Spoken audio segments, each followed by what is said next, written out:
안녕하세요. 나미라트입니다. 이번 시간에는 가을이 깊게 느껴지는 숲길을 여러분과 함께 그려보려고 합니다. 지금 영상에 보이는 사진을 그릴 거예요. 제가 이 사진을 선택한 이유가 있습니다. 첫째, 원근법을 공부하기 좋은 자료입니다. 멀리 보이는 원경, 중간에 보이는 중경, 가까이 보이는 근경, 이렇게 원근법의 3가지 단계가 잘 나와 있죠.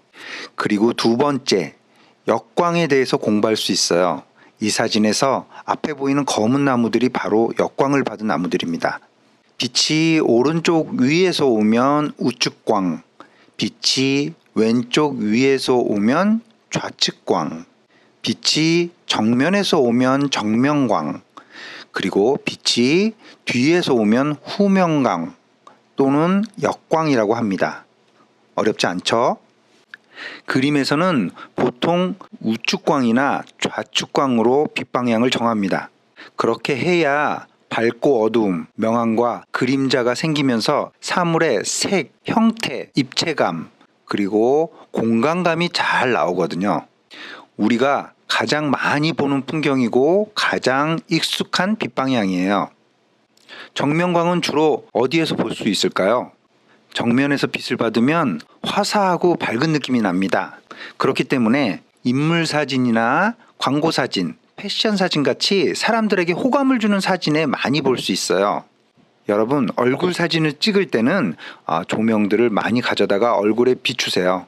그렇게 되면 어둠이나 그늘이 없어서 주름이 잘 안 보이고 젊고 생기 있게 보이는 거예요. 그렇다고 해서 너무 강한 빛을 얼굴에 비추면 얼굴이 하얀 밀가루 인형처럼 나올 수가 있어요. 아셨죠? 여기서 여러분들에게 중요한 팁을 드릴게요. 여러분들이 그림 그릴 자료를 선택을 할 때 보통 멋지고 화려하고 이쁘고 귀여운 사진을 선택하시잖아요. 그런데 그런 사진만 모으다 보면 오히려 그림 그리기가 어려운 사진만 모으게 돼요.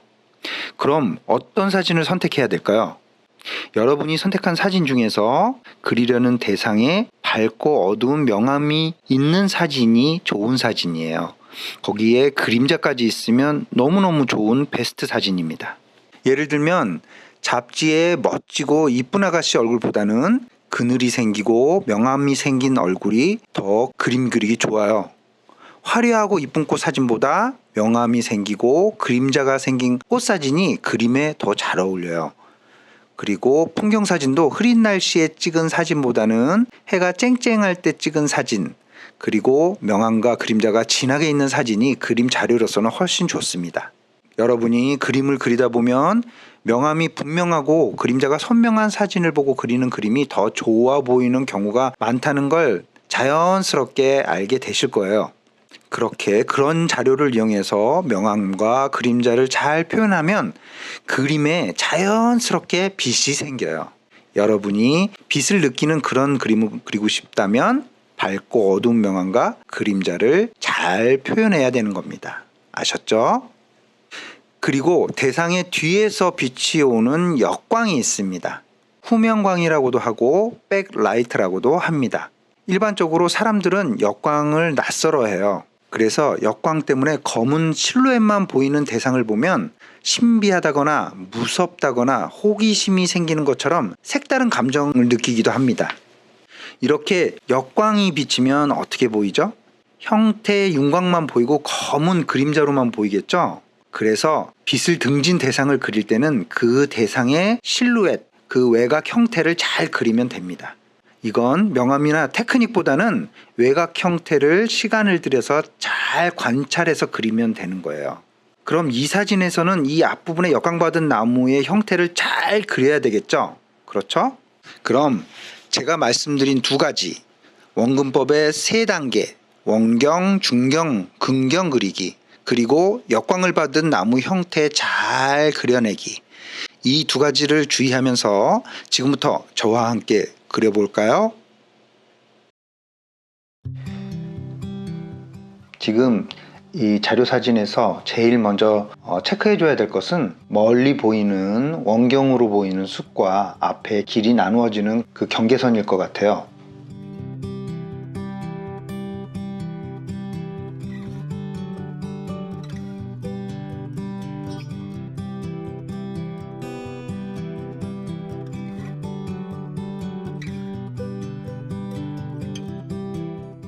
땅과 그리고 뒷 배경 이 경계 부분을 나눠주는 게 중요합니다. 이걸 높이 잡아주느냐 낮게 잡아주느냐에 따라서 화면의 전체적인 구성이 결정이 됩니다.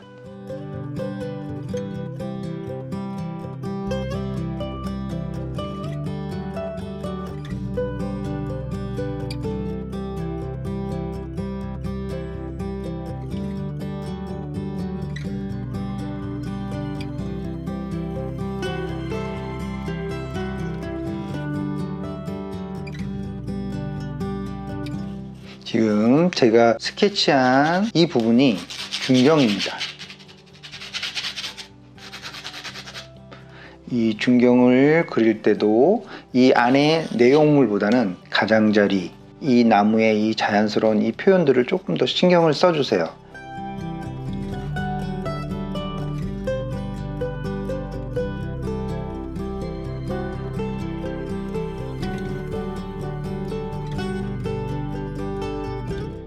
이 오른쪽 나무도 너무 작아지지 않게 조심해서 부피를 적당하게 좀 키워주세요.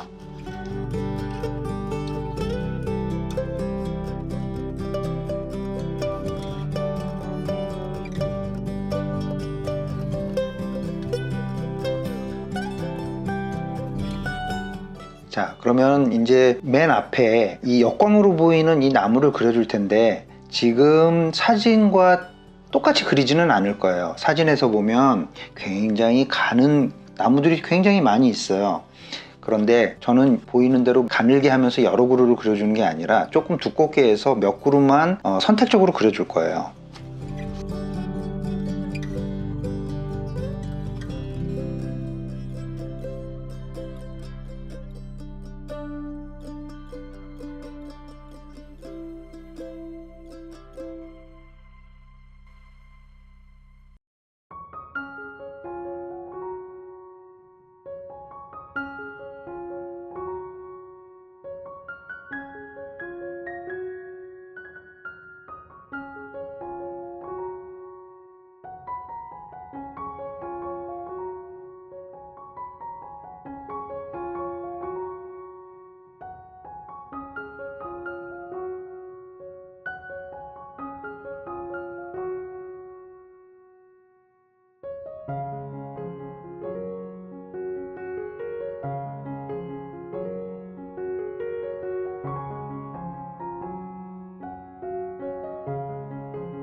자, 이렇게 스케치를 끝냈습니다. 자, 그러면 색칠을 하도록 하겠습니다. 먼저 화면에서 요쪽 부분에 보이는 이 노란 나무 사이에 보이는 요 부분이 멀리 보이는 원경이라고 생각을 하시면 돼요.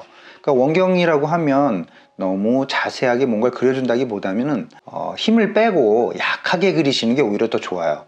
지금 보면 저 먼 쪽에서 약간 빛이 들어오거든요. 그러니까 요 원경은 굉장히 좀 밝게 해주시면 좋을 것 같아요.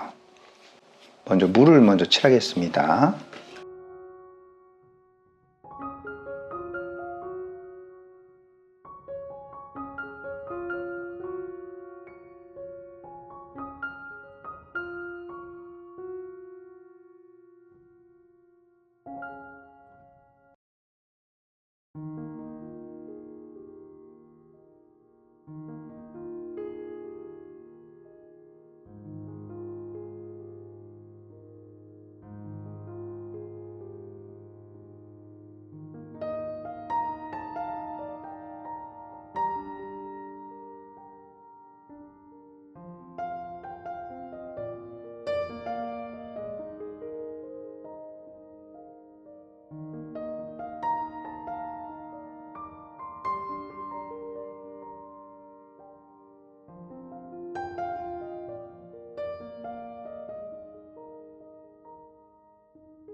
지금 우리가 이제 중경으로 잡아준 노란색 나무들을 그려보겠습니다.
이 노란색에 오렌지색을 만들어서 요 노란 나무의 변화들을 좀 주고요.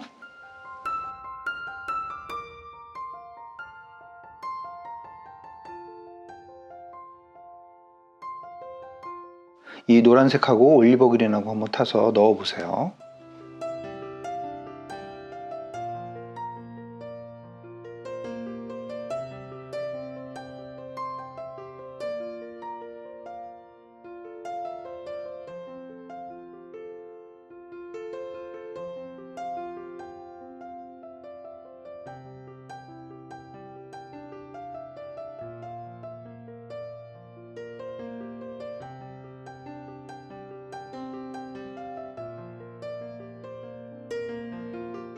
지금 이 왼쪽 나무하고 오른쪽 나무하고 컬러가 비슷하거든요. 그런데 저는 색깔을 조금 바꾸겠습니다. 너무 똑같이 하는 것보다 약간 바꾸는 게 훨씬 그림이 풍부해 보이겠죠? 그러면 이 오른쪽 나무는 아예 오렌지색 단풍으로 하겠습니다.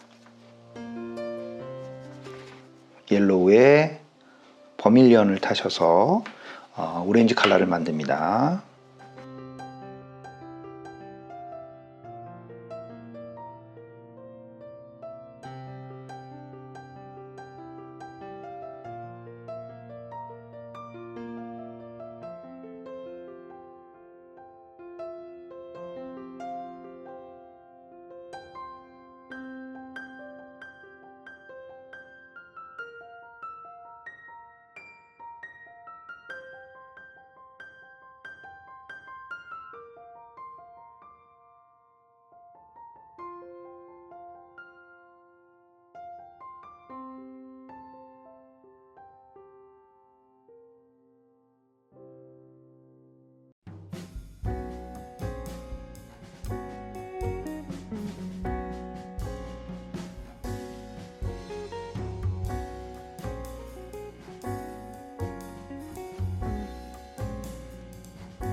나무를 그리실 때는 나무 이파리 그런 거 하나를 세세하게 신경 쓰지 마시고요. 우리가 보통 덩어리로 잡으시면 돼요. 덩어리를 잡는 요령은 우리가 사물을 볼 때 눈을 이렇게 흐리게 뜨고 본다고 하거든요. 눈을 흐리게 뜨고 보면 그 아주 세세한 형태가 보이는 게 아니라 사물이 뭉개져서 두리뭉실하게 보이잖아요. 그러면서 큰 덩어리, 큰 느낌들만 보여져요. 그렇게 눈을 흐리게 뜨고 전체적인 느낌을 잡는 거예요. 아셨죠? 여러분들이 그림을 그리는 사람들 가끔 이렇게 보시면 눈을 흐리게 지그시 뜨고 이렇게 보잖아요. 그게 폼 잡으려고 그러는 게 아니라 다 이유가 있어요.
자, 이렇게 하면 어두운 부분들 빼놓고는 제가 전체적으로 채색을 했습니다.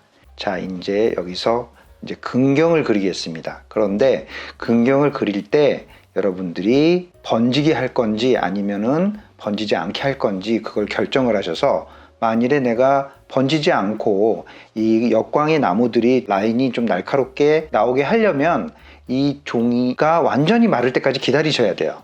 이거를 못 참고 그냥 그리시면 안 됩니다. 아셨죠? 그러니까 여러분들이 커피 한 잔 마시면서 좀 시간을 한 10분, 20분 정도 여유를 가지고 기다리세요. 충분히 마를 때까지. 아셨죠? 자, 어느 정도 말랐습니다. 자, 제가 처음에 설명해 드렸던 역광이 비치는 나무, 이 나무의 실루엣을 그려주도록 하겠습니다.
지금 제가 작은 붓으로 되게 작게 그리고 있는데요. 그렇게 작은 붓으로 그리셔도 되고 좀 큰 붓으로 그리셔도 상관은 없습니다. 그런데 작은 붓으로 그려서 잎사귀 사이에 빛이 들어오는 느낌들을 잘 살려주시면 그만큼 더 명암이라든가 그런 게 안 들어가더라도 훨씬 더 풍부한 느낌을 만들어 줄 수 있거든요. 그런 것들을 잘 찾아주면 좋습니다.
이렇게 가는 붓으로 이렇게 나무를 그리는 거를 우리가 보통 가지 친다고 그래요. 여러분들이 가지를 칠 때는 항상 이 사진을 잘 보고 나무의 형태를 하나씩 하나씩 참고를 해서 그리셔야 나중에 봤을 때 나무가 자연스러워져요. 여러분들이 그냥 머릿속에 있는 나무를 그리면 아무래도 어색할 수밖에 없거든요. 그러니까 나무의 어떤 실루엣을 그릴 때도 항상 원본 사진을 참고를 해서 그리도록 하세요. 아셨죠?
자, 멀리 있는 나무도 한번 그려볼게요. 멀리 원경에 있는 나무는 물을 많이 타서 그리시면 돼요.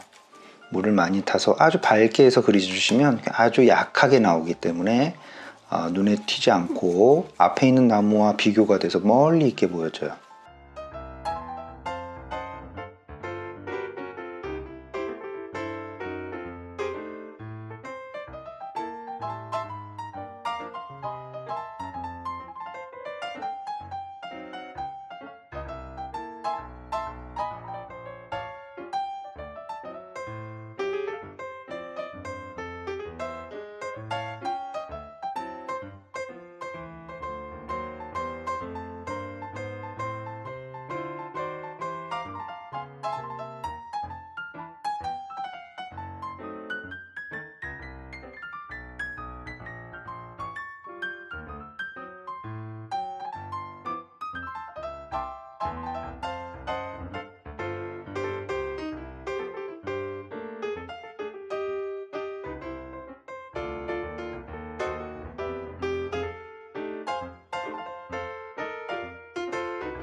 여기서 마지막으로 이파리와 이파리 사이에 보이는 그 조그만 공간들 있죠? 아주 밝게 보이는 하늘들, 그 작게 보이는 하늘들을 화이트 물감을 써서 찾아주면서 이 나무들을 그 주변을 따듬어 주면 그 역광의 나무들이 조금 더 정리가 되면서 살아날 수가 있어요.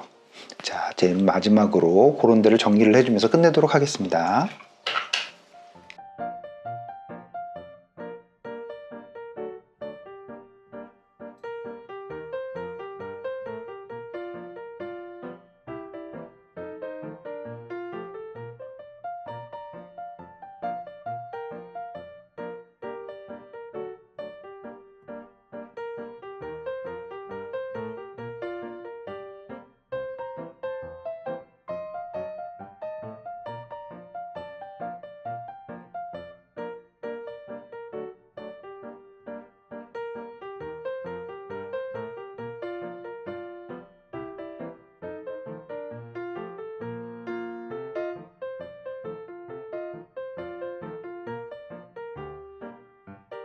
이렇게 해서 가을 숲길 수채화를 마무리했습니다. 여러분들에게 처음 말씀드렸던 원근법의 3단계 뒤에 아주 흐릿하게 보이는 나무들 원경, 그리고 이 노란색 나무와 오렌지색 나무, 그리고 요 앞에 있는 이 땅까지 해서 이게 중경으로 처리를 했고요. 그리고 제가 말씀드렸던 역광으로 실루엣을 위주로 많이 그려서 이 근경의 나무를 그렸습니다. 이 근경의 나무를 그릴 때 여러분들이 쉽지는 않지만 여러분들이 좀 과감하게 시도를 한번 해보시면 많이 공부가 될 거예요. 이번 시간 가을 숲길은 모두 끝내도록 하겠습니다. 지금까지 나밀 아티였습니다.